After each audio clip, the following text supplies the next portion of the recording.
Seems like it's working. Awesome, Miley. Thank you. All right. So far so good. I wanted to just make sure that we're aware of a due date today, that the See Now concept clip for Chapter 9 has to be done today. So hopefully that's on your radar. Everything else is due a week from today, April 2nd. That includes the Excel project that you and your partner are working with. I just wanted to show what Cengage looks like. I don't know if you've had an opportunity yet to look at the assignment. Sandy. So this is just the general information. But what I'd like to see for your Excel project between you and your partners, right, is worksheets for each budget report. Starting off with the sales budget report, and you'll notice that unlike problem 73, where it's by quarter, your reports will be by month. So January, February, March are what you're going to be documenting. And then obviously the total column will be for the quarter then, right? Not for the year. So be aware of that. The sales budget is first, production budget is second. And when you get to the material purchases budget, you notice that there are two material types. So this does get kind of messy. Remember I said you could, on your Excel workbook, have two separate worksheets, not try to combine them into one worksheet. So, but that's up to you. And the rest, I think, is pretty straightforward, always by month.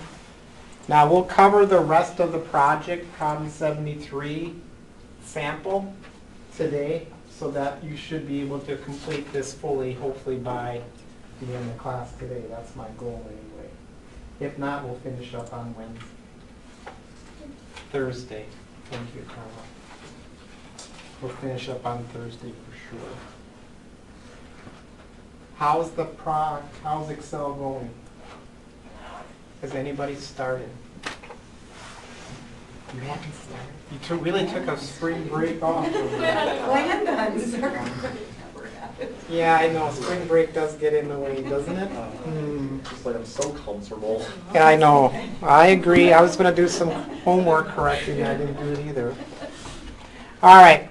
Well, try to get started in the next couple of days here. When is this due again?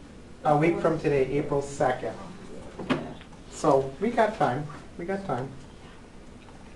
All good things. All good things. All right. So I'm going to keep that up in case we need to address it. Does everybody have the rubric? I think everybody that's here has it. Miley and Liz, I know Liz has it. Miley, you're okay? I need to find you, Miley.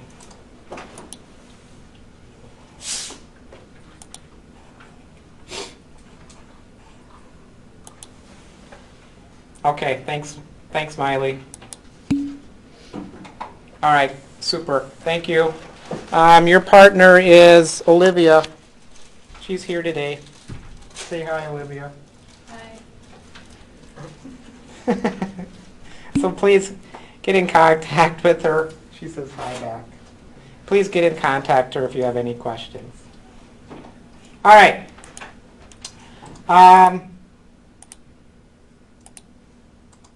We left off last week. Everybody have problem 73 yet? The packet with 73 on it? Yeah.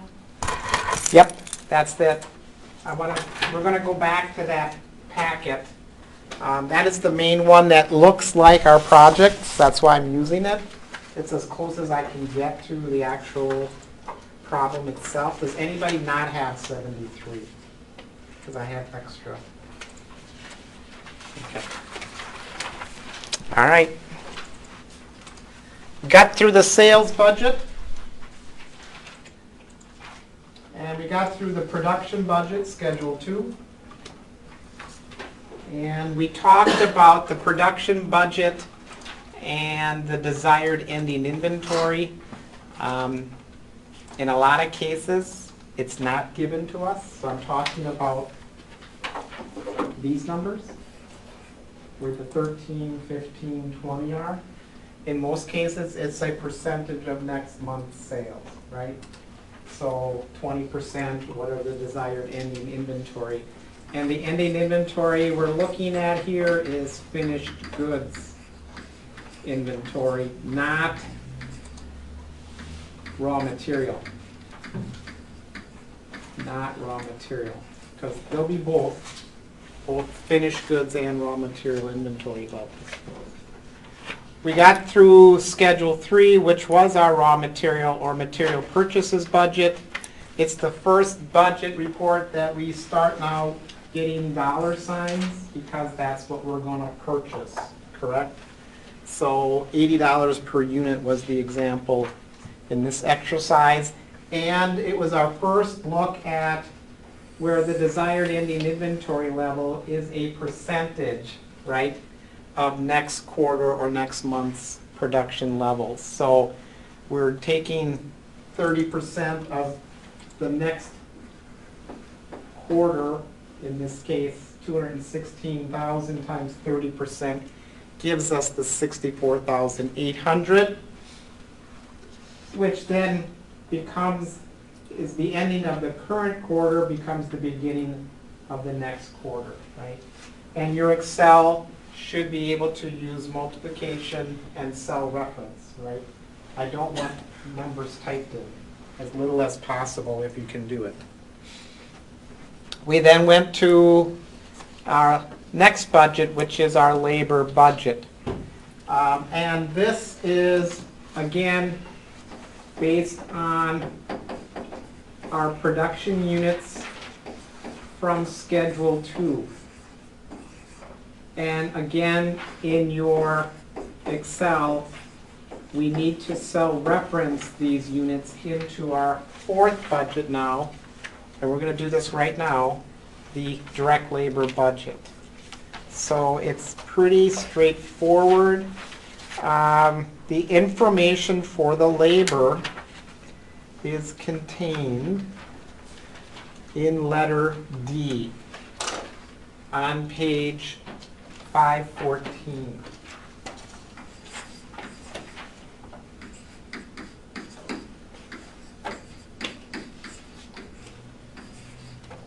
Letter D. So take a few moments. How many hours does it take to make one unit? What does letter D say? 5, right? So each of these columns then, I'll be multiplying by the 5 hours.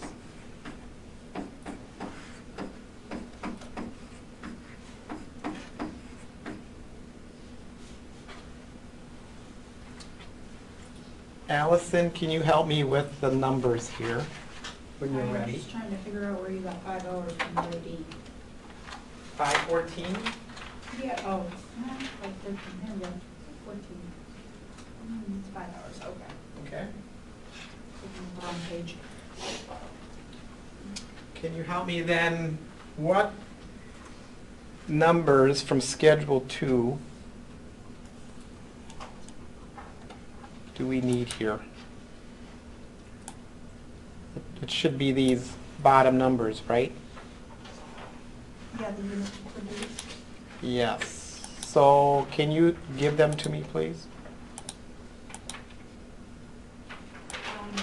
Yeah. For the first quarter is 78,000. Second quarter is 72.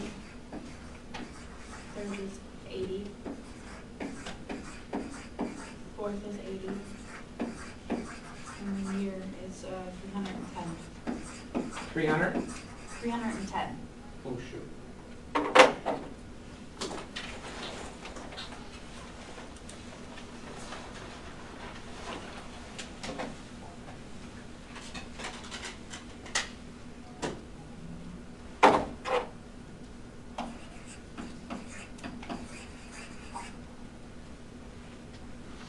Excellent. So we just multiply those out.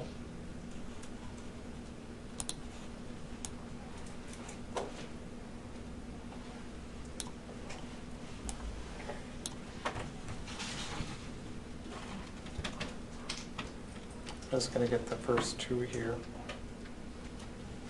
So 390,000 hours.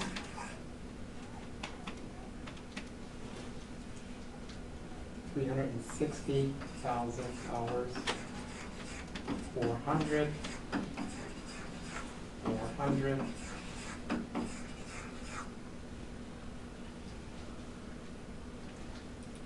$1,550,000 hours for the year. So again, we're trying to establish a budget, right, of how much labor we're thinking we're going to need for each quarter. So hours needed to complete the production levels, 390, 360. And what did letter D say did we pay our average hourly worker? $10, right? So now I'm going to switch to a dollar sign on my number, right? $10 per hour. And it'll provide me with a cost, $3.9 million in the first particular quarter. And obviously that $10 is all the way through. And the levels are just at a zero, basically.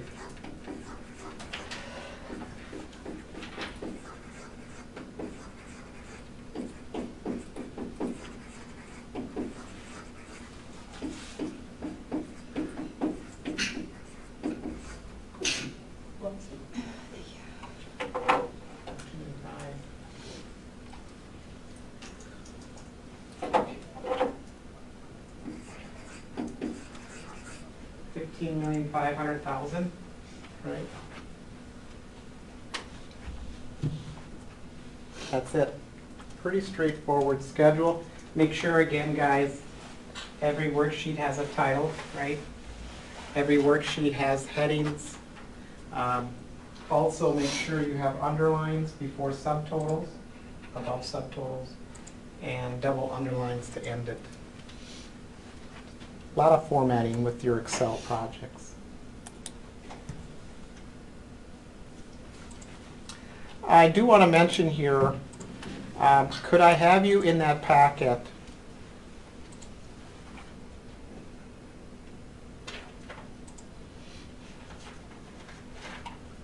find this schedule? It's got Schedule 7 on the top. It got too late last week. This is our ending finished goods budget report. It is required for your project as well. This is probably even though it's a small little worksheet, it's probably one of the more problematic ones because it's not very clear. So let's work through it together if we can. The goal of this particular report is to get a cost per unit for this unit. And we have our product costs listed here on the left. Materials, labor, variable, and fixed overhead for a total product cost. Very similar to what we did in cost accounting. Let's go back to letter D in our book. For materials, how many pounds or how many units does it take to make one in letter D? 3. Very good, Carla. Right? 3. At what cost was each of those units in letter D? Not the material. 80? 80. Oh. 80 for the material.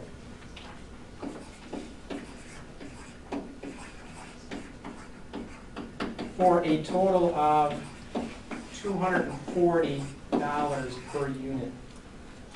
Now with your project, you're going to have 2 materials, right? One components, the other something else, metal, whatever it is. but you'll have 2 instead of the 1 here. Labor in letter D, how much? How many hours? 5 at 10 is the average per hour.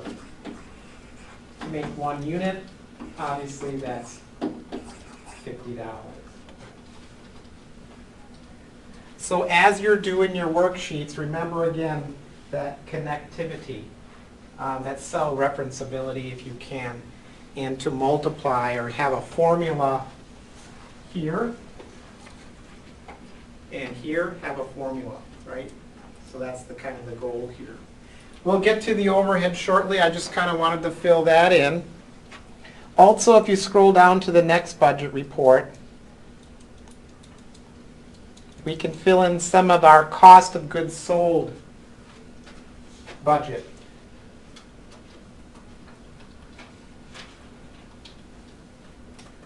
Starting with direct materials from Schedule 3. Direct materials used. So I'm going to go back words, right, to Schedule 3.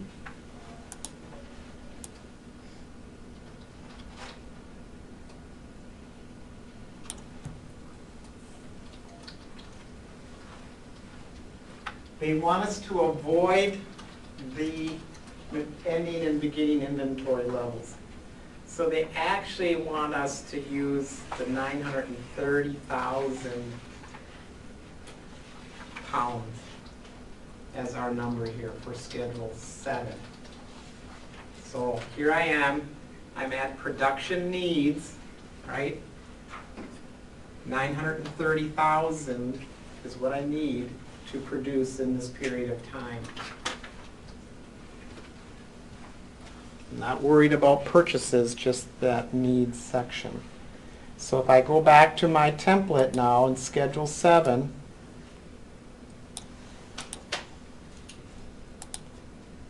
or excuse me, Schedule 8,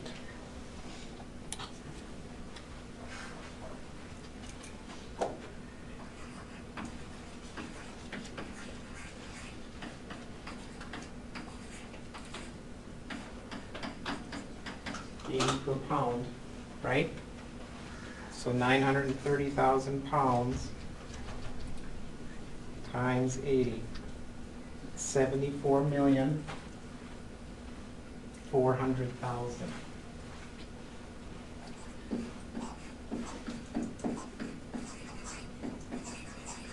Big number.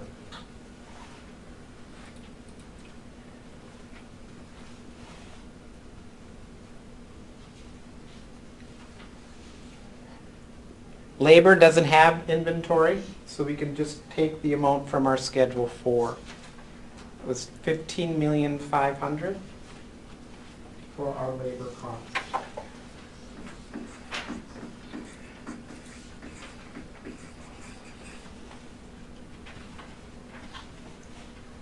And again, we'll add overhead shortly.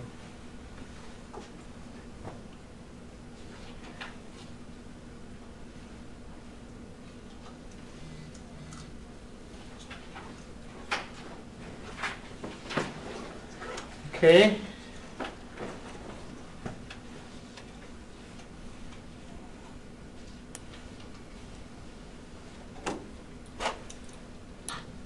Let's see.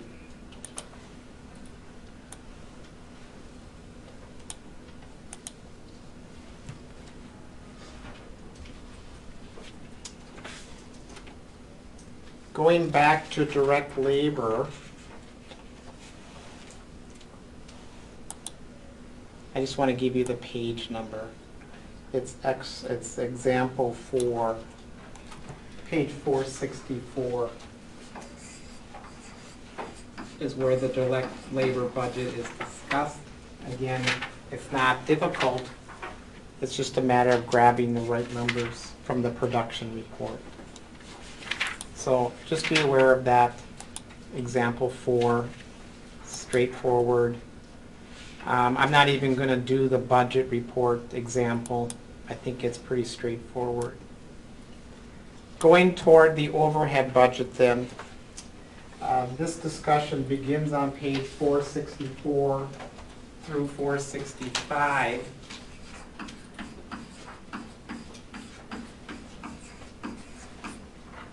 The example or exercise for this overview section is example 5. Now, in example 5, again, we're going to start these budget reports based on production units, and we're going to convert those to an hourly rate based upon the number of hours it takes to make one unit. Does anybody remember from cost accounting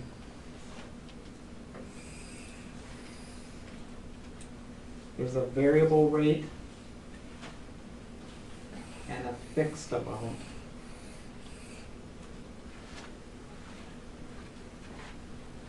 What did we call this variable rate in cost accounting? It dealt with applying overhead. What was the rate called, or what was the name of that rate?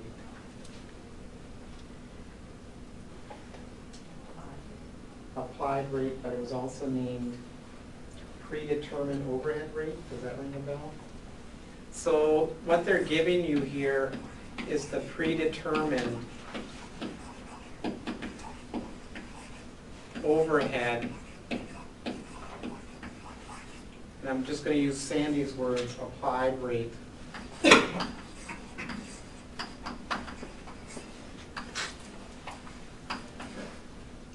So that rate is developed before the year starts. And that's our budget number, in this case $5 per direct labor hour. And then a fixed component, because there are variable costs and fixed costs, are shown separately. So this too is a very simple report. No inventory levels to worry about. The example, I think, is pretty straightforward. They're taking their hours, actually comes off of the hourly, our labor budget, multiplying by the rates and fixed dollar amount for the fixed overhead to get a total overhead amount. So let's do that for problem 73 again. Schedule 5 it's called. I'm going to cell reference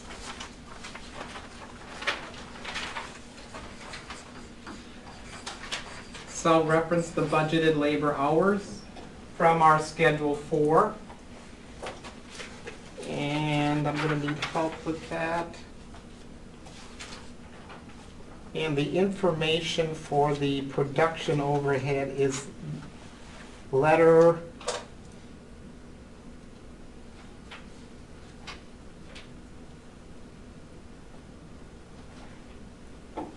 H and G.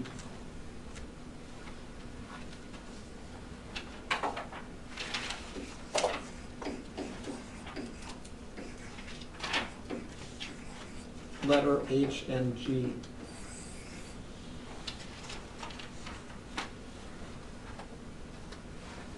So take a few moments, look at letter G and H.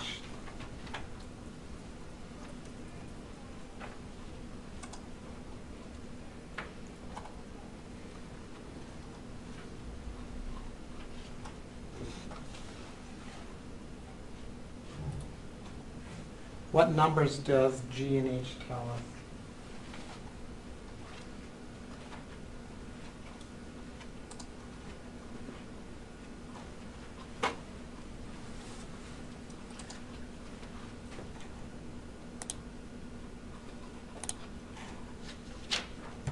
Liz or Miley, what numbers does letter G and H tell us if you have that information?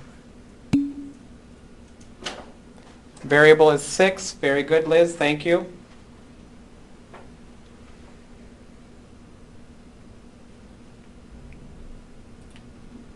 The fixed overhead is $1 million each quarter. Yeah, and yep, and the fixed is 1 million, of which 350 is coming from Appreciation. depreciation, right? Miley, the 250 is for the selling and admin, not the production overhead. So you're in letter I when you should be in letter G. There's two different overheads, remember, right? There's production overhead and then selling and admin overhead. Do you see the 350? Or 1 million? Okay, good. So let's put those numbers in. Let's do letter G first. We'll put the 1 million in.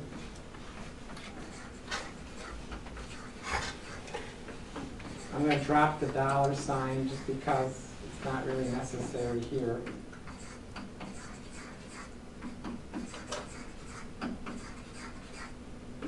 And obviously 4 million for the total. The other number was the 6, which is the variable rate.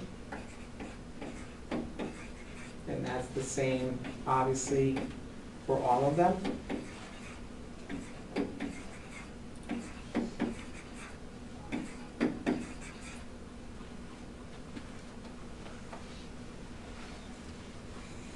Carla, can you give me the hours from schedule 4? The hours needed, right? Yeah. The first one is 390. 360. 400. 400. And then the 1,550,000.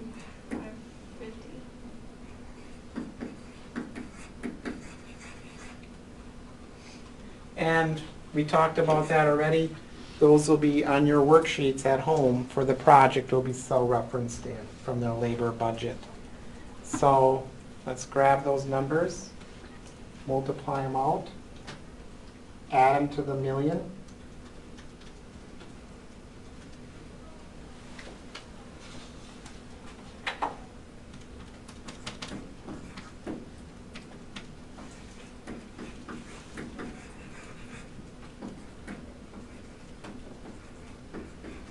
And then come up with a total. Right? 3,340,000 is our first subtotal, or total for the first quarter.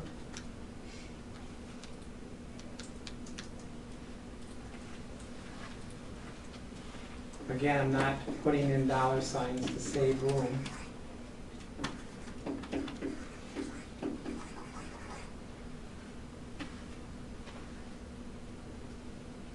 My number's okay so far? Yeah. You're good?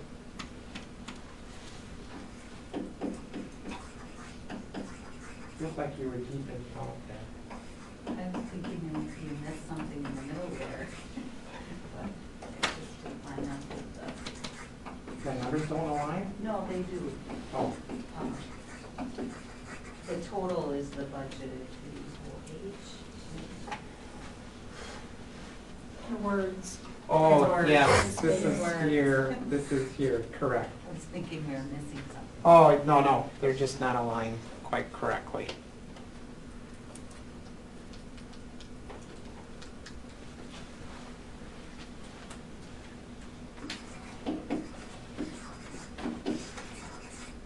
It's 13,300,000.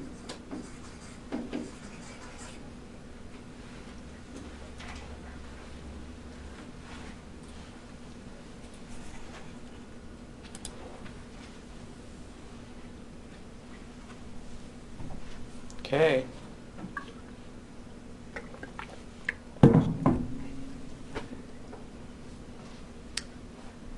Let's make our Schedule 7 more complete then. So let's head on over to that. Oh, I do want to make a note here. There's something mentioned about the fixed overhead. How much was depreciation? 350,000.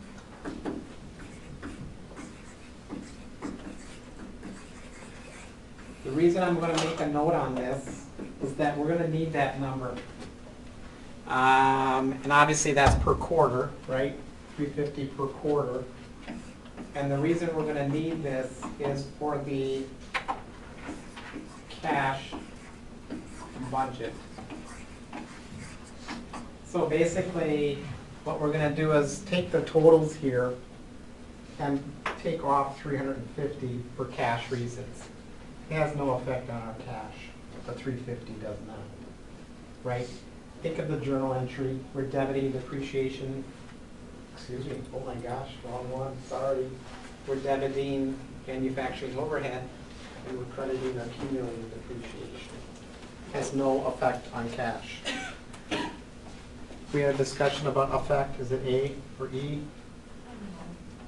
We'll go with A. Has no A effect on cash.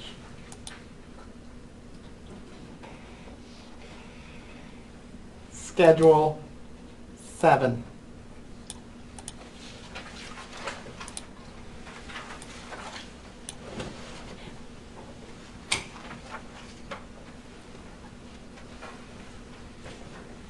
All right, remember with applied overhead, it's usually based on some driver. In this case, it's labor hours.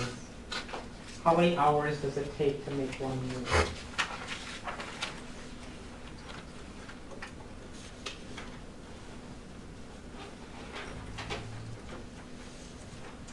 How many hours does it take to make 1 unit?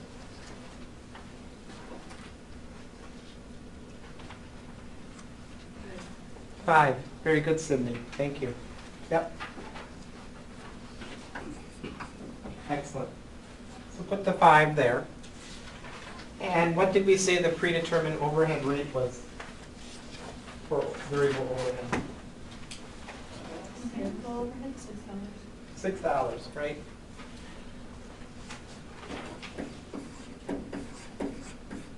Per direct labor hour.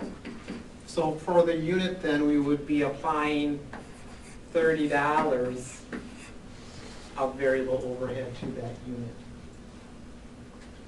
So again, this is kind of what we would do for your project as well.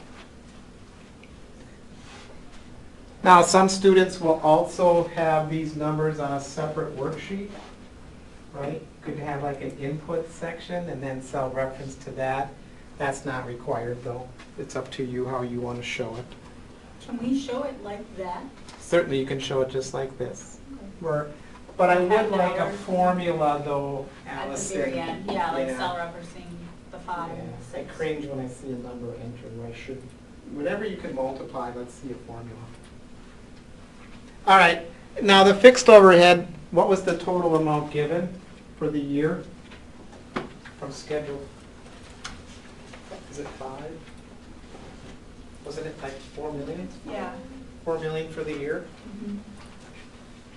Well, And I gotta convert that into per unit, right?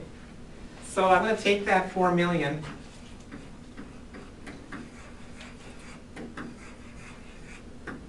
And I can divide by a unit.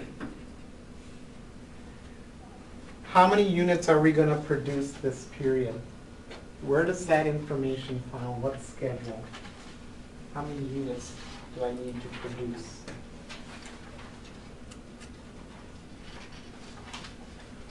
Should be on schedule 2. Was that the 310? The 310.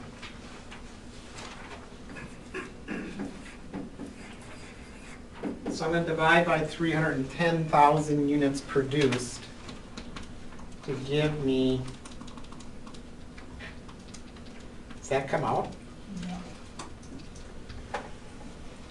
Ooh, Oh, yeah. 12.9032. yeah. So, Cengage would like this rounded to the nearest cent, which means what? 12.9. 12.90, right? That's the nearest cents, because the third digit is a 3, which is below 5, right? So this number should be 12.90. Now, one of the requirements on your Excel project is that this has to have the round command in it, right? In that formula. And everybody knows how to create that? Where this is where your formula is, comma, 2 places, close parentheses. So this is awful messy. So it'll look like this, round, parens, right? A 4 divided by this is 10. The formula, 4 million divided by units, comma, 2, close parens. It's the only time you need to round to 2 places on this entire project. So I'm looking for that. And where is that requirement on the rubric? It's right here, page 2, last requirement.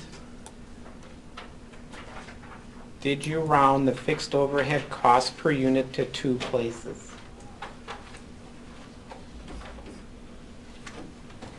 Geez, Gary, 1/4 of a point, really? I know. Humor me though, please add it. Please add it. Okay. So, we are down to a total, right? 290, 320, 332.9. Yeah.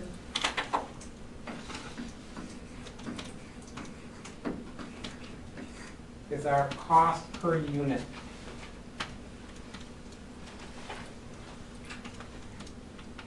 Now I'm going to give you a check figure for your project. For your project,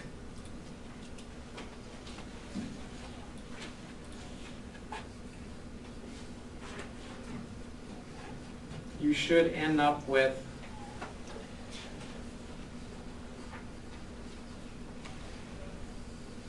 this cost per unit at 166.06.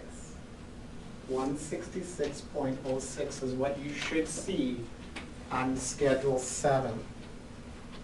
The total unit cost. The total unit cost. Exactly, Allison.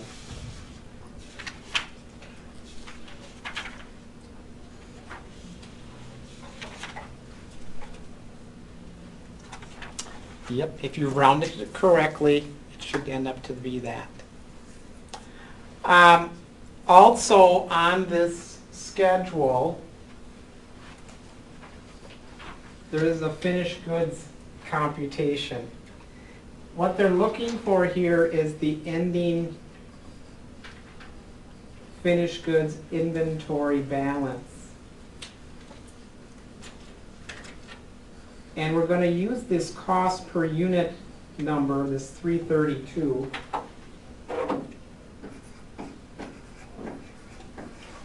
.90, and I'm going to multiply by the number of units in ending finished goods. So I need you to go back to Schedule 2.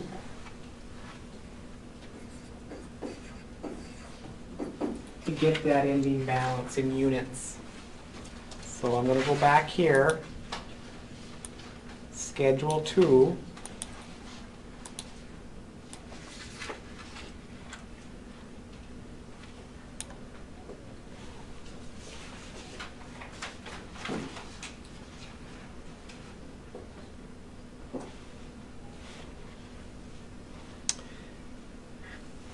How many units are in ending inventory at the end of the year? The 310? Not the 310, that's what we're making. Oh, The 10, right? The 10,000 is what's left. So this is my ending inventory, finished goods ending inventory. But this is in units, right? In units. of this is just interlocked.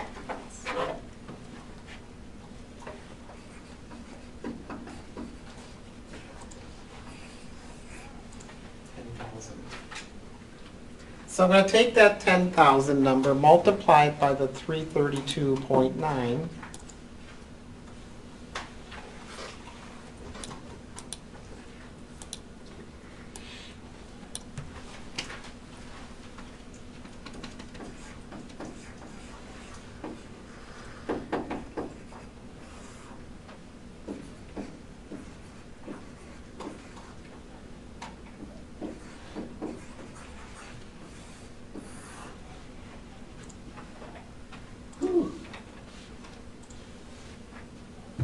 $3,320,000.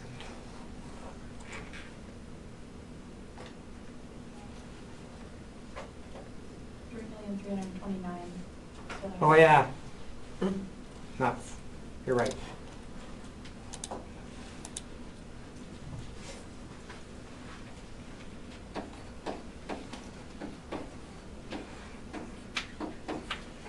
Allison's right. 3,329,000 should be the value of our finished goods ending inventory.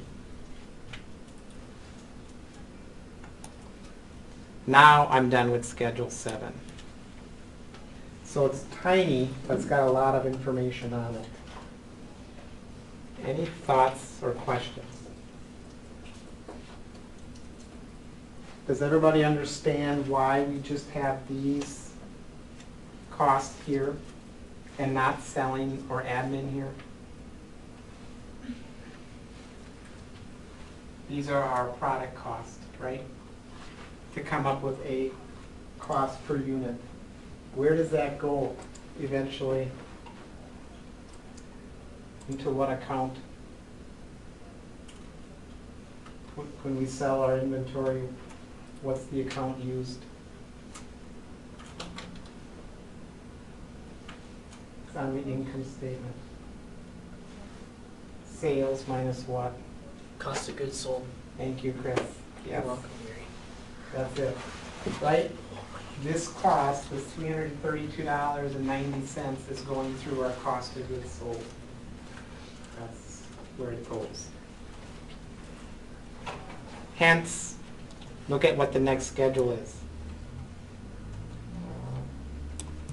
Cost of goods sold. So let's finish this one up. What was our overhead total? Manufacturing overhead total from Schedule 5. You pay the 13,300,000, right? Yes.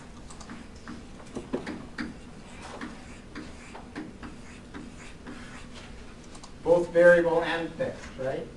The entire amount. What's nice, I don't have to worry about inventory levels with overhead. So we can just take the amount right from our schedule. Now I'm going to add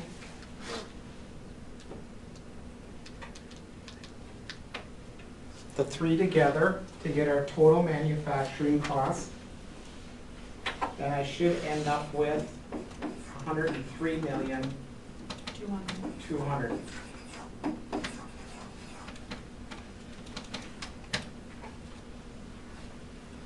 Now do you see why we need to take Schedule 7's amount? What do I need to do?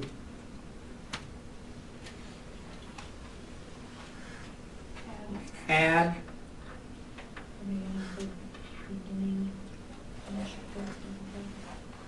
which was 0.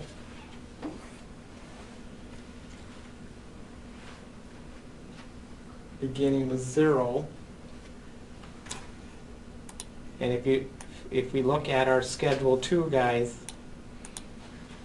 the problem said it was 0, right? Schedules, there's none. But if there were, we would have to add it, obviously. What's our ending value then? From Schedule 7? Yeah, that 3,329,000 number, very good. So I'm just gonna kind of carry these numbers down. Because there's nothing to add here. But I do have to subtract the ending finished goods to give me the budgeted cost of goods sold, 99 million. 871.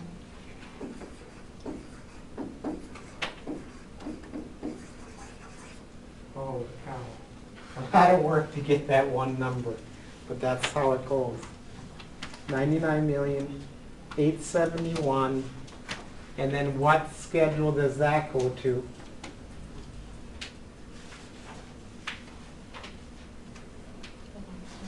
The next one, which is The pro forma income statement. the income statement, right? Does not our cost of goods sold go on the income statement? So, next schedule is our cost of goods, or budgeted income statement, which is way down here. We finally get to use this again.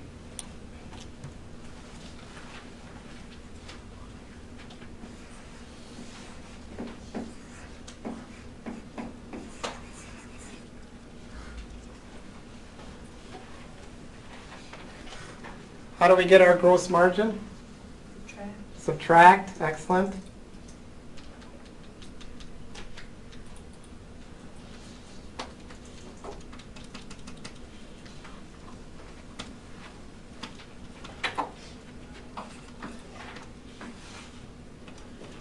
I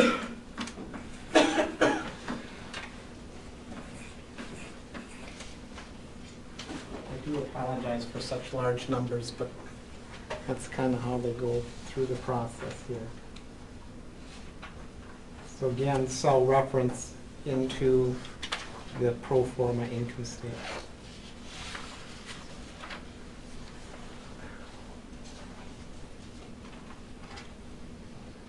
Well, we got through the toughest part.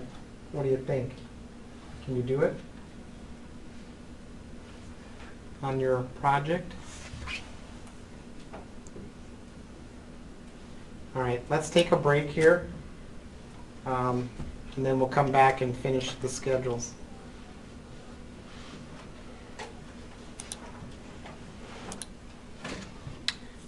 We've got the selling and admin expense section, Schedule 6. Selling and admin, again, is really straightforward. The discussion on that is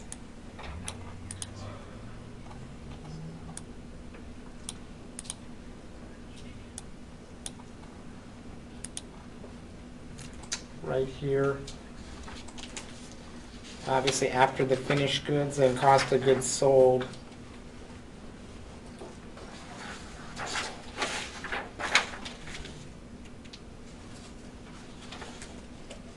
Page 467.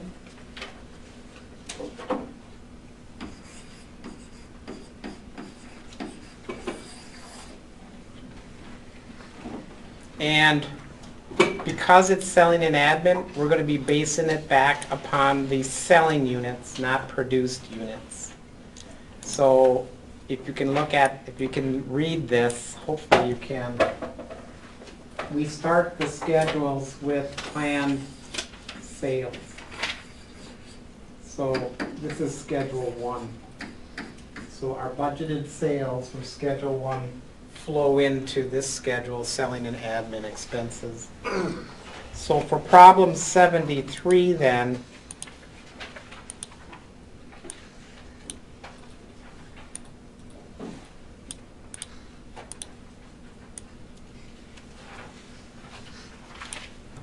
Schedule 6, letters, I think Miley, you touched on it last, are letters I and J.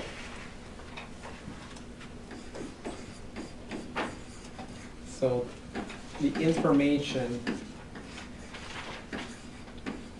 for Schedule 6 are in letters I and J on page 514.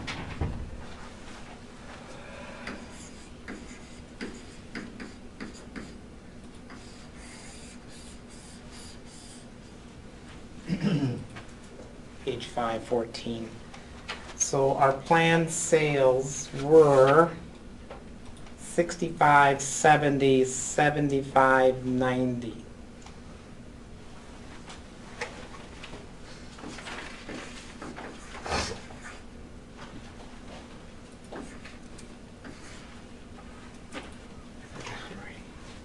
$70, 75, 90. And what was the total? Was it 300? Yeah.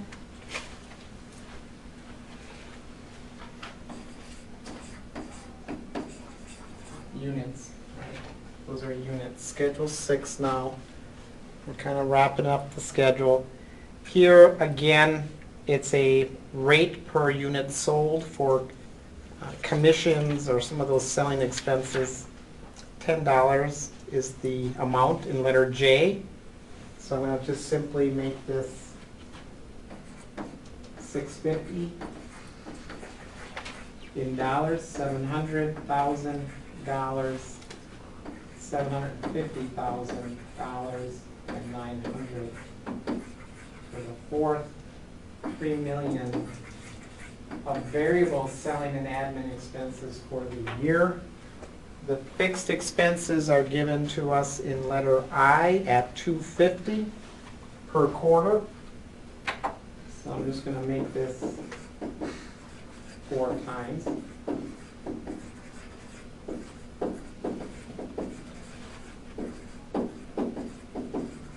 And $1 million for the year.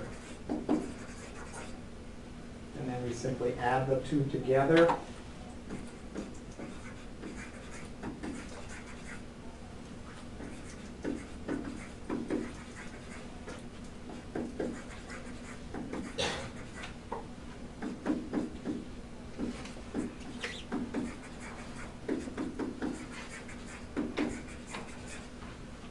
$4 million for the year total.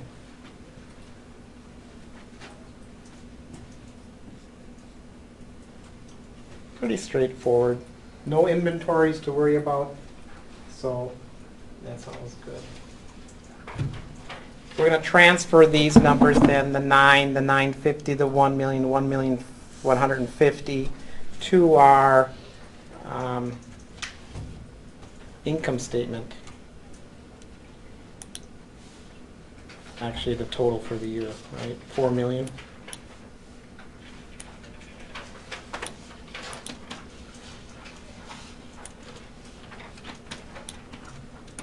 $4 million is the total.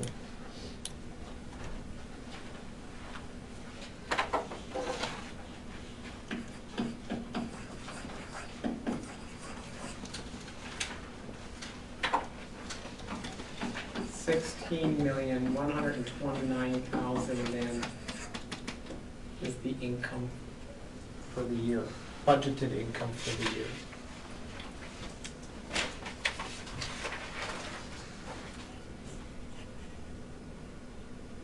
Wow, that's it. We did it. Scary, but we did her. Below is the balance sheet. We can do a little bit here. So let's look at our inventories. Oh, Liz, do you have a question?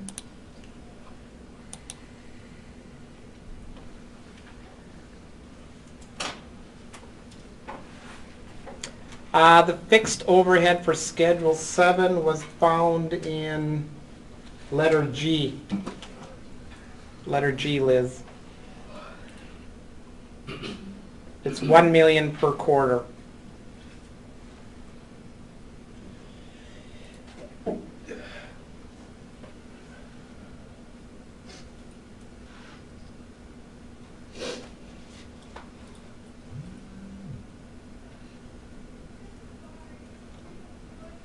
typing, but I don't know what.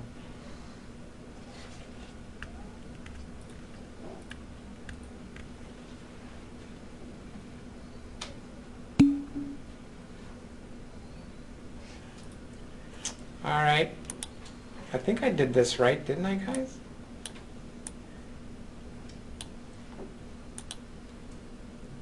Liz, you're talking about Schedule 7.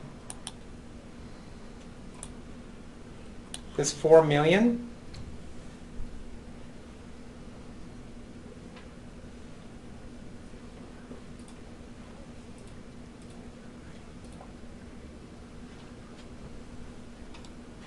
That's in letter G, 1 million per quarter, 4 million for the year.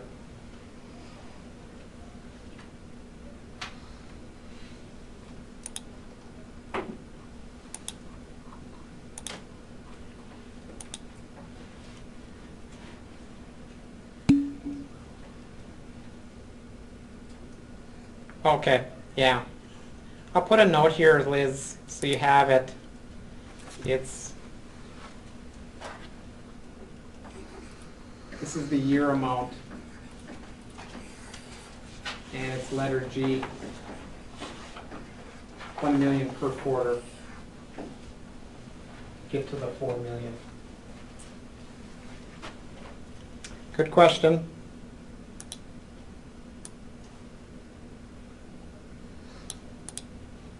On the balance sheet, you are not required to do a balance sheet for your project. So we'll just touch on some of this. Some of it I'll fill in myself and we'll review it on Thursday. I said Wednesday. Materials ending inventory. Or let's start with finished goods. That was our 3,329,000 from Schedule 7. Was our ending finished goods.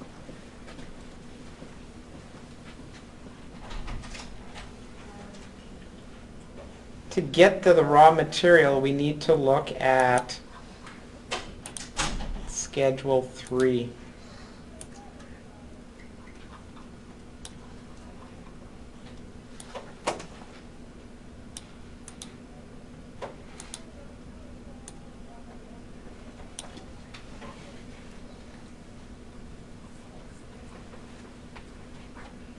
Where is my ending raw material inventory number?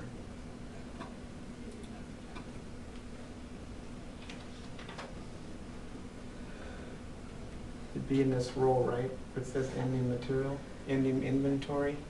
So what number at the end of where am I at the end of the year? 65,700. Yeah, 65.7. What does it cost per unit? It's 80, right? So I'm going to multiply those two together. 65,700 times 80. So I'm back on the balance sheet.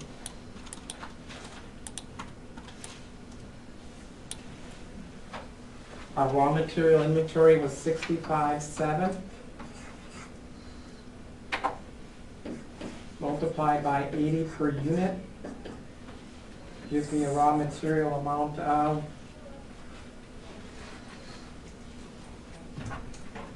5,256,000.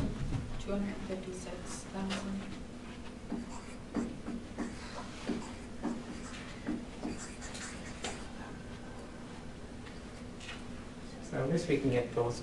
Oh, did I do something wrong? No, can't you just look at the balance sheet underneath letter K? Oh. That's coincidence only. That's the beginning. Well, I mean, doesn't it for the particle? Look at Schedule 3. I think it'll make more sense when we look at it. Brianna, you're right. It's the exact same number.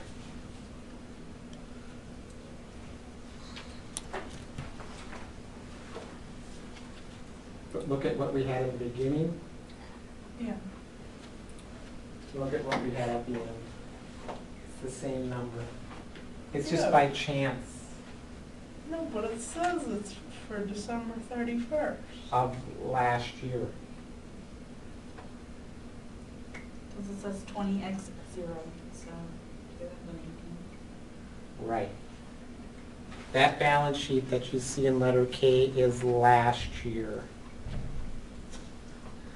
We're in 1 year. We're trying to do a budget for the new year, which is ending in 1. Yeah. So that's just coincidence, Brianna. So what we're assuming in our budget is we're gonna have the same amount of raw material at the end of the year that we had at the beginning of the year. Same number here, right? 65.7, as I do at the end. That's our assumption.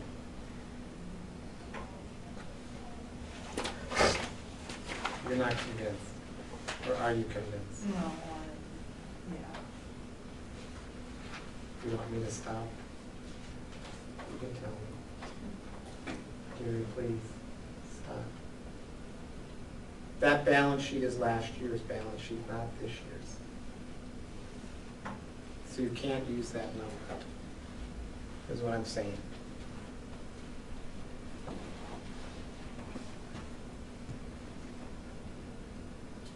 Right? Yeah. Okay.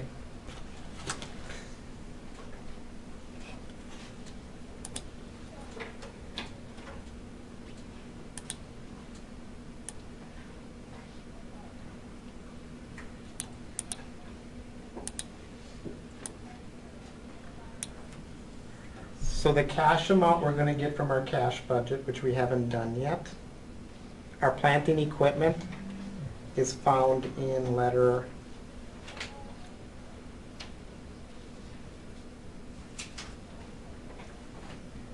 L.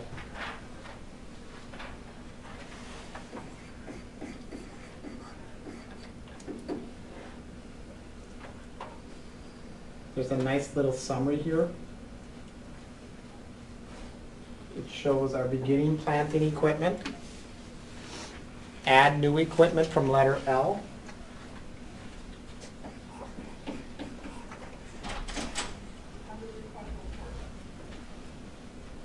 We subtract our expense for the year to get our ending planting equipment. What does the word net mean? When it says property, plant, and equipment net, what does that mean?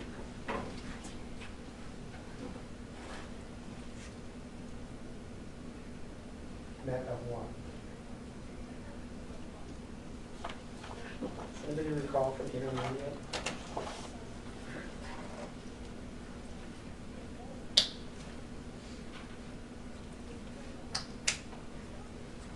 It's accumulated depreciation. So that's why we're subtracting out our expense here to get our net property, plant, and equipment. So last year, we had 33,500,000.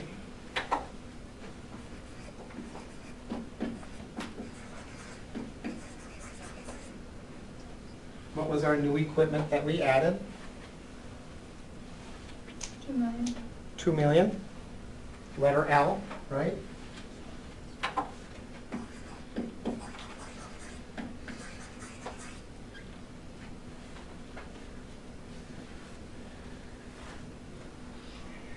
What were our two depreciation expense numbers?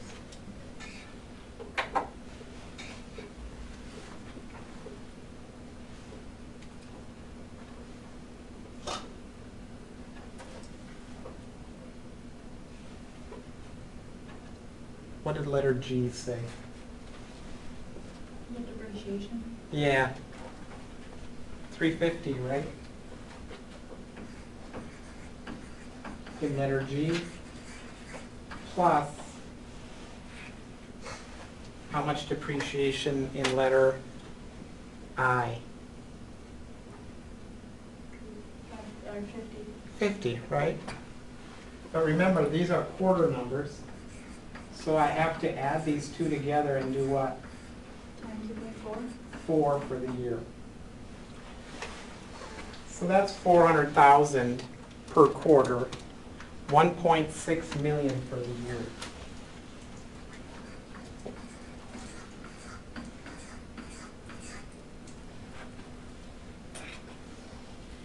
So basically net I went up 400,000. So my new total is 33,900,000 in my property, plant, and equipment. So that's what's going to go on our balance sheet then for a total 33,900,000.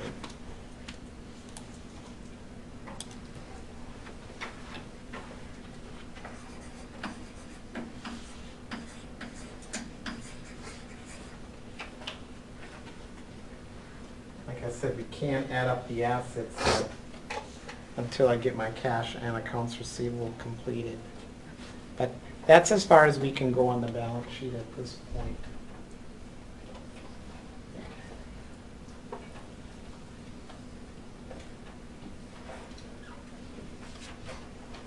All right, so I'm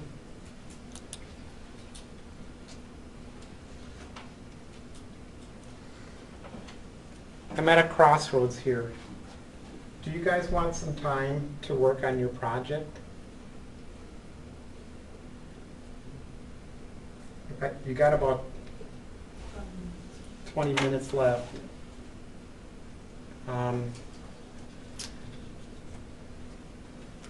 Maybe let's do this.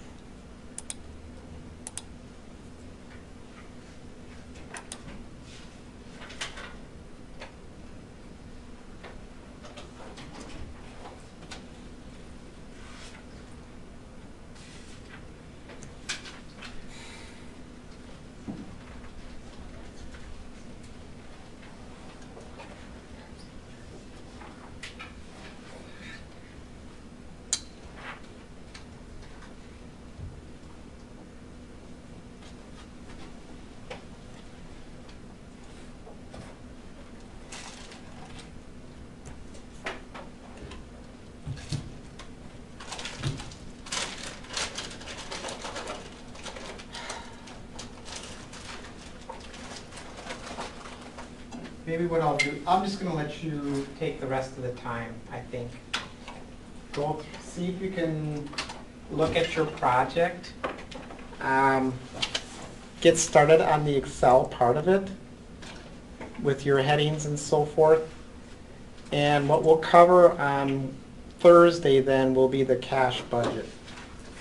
So, and cash receipts budget and cash payments budget on Thursday. So I know there are 5 months of sales here, but you will need those 5 months because of the fact that we're looking to the next month's sales for the ending inventory levels. So even though you don't really use April and May on your budgets, they will be there in your analysis to determine the ending inventory levels. So just kind of be watching for that.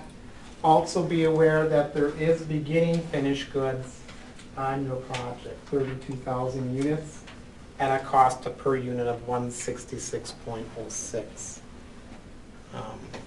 So there is that difference between what we've done and what you'll see now. So, all right, I'm going to stop my recording, take a look at the project, and then let me know if you have any questions.